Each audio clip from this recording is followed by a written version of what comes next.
Uma entrevista com a ministra Carmen Lúcia sobre os 35 anos da Constituição Federal é um dos destaques do episódio do podcast Supremo na Semana, que traz também as principais decisões da Corte.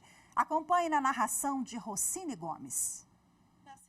No podcast apresentado pela editora-chefe do Jornal da Justiça, segunda edição, Alessandra Castro, um dos destaques é a decisão do plenário que confirmou a constitucionalidade de uma lei que autoriza os bancos a retomarem imóveis financiados em caso de inadimplência. O texto entrou em vigor em 1997, mas vinha sendo contestado na Justiça, como explicam a consultora jurídica Gisele Reis e o jornalista Mauro Burlamac. A lei está em vigência há 26 anos. Foi uma opção do Congresso, do Legislativo, né, editar essa lei e fazer valer.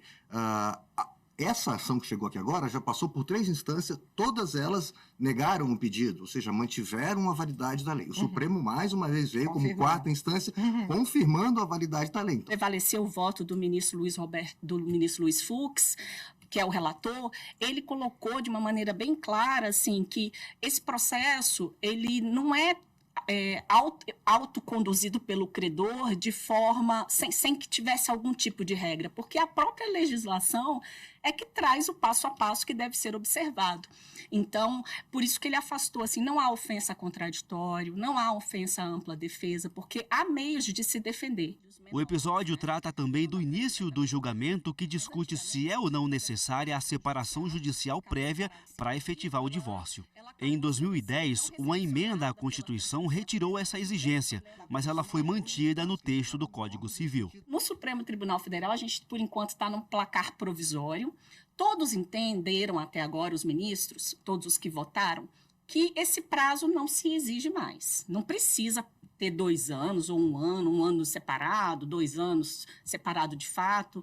Isso não se aplica mais, porque a própria Constituição Federal, com a alteração em 2010, por meio desta emenda constitucional 66, ela trouxe aí uma norma que já tem aplicabilidade imediata. O podcast traz ainda uma entrevista da secretária de Comunicação do STF, Mariana Oliveira, com a ministra Carmen Lúcia sobre os 35 anos da Constituição Federal. A prioridade de uma Constituição numa democracia, claro, é o ser humano. E, neste sentido, essa é uma inovação importante.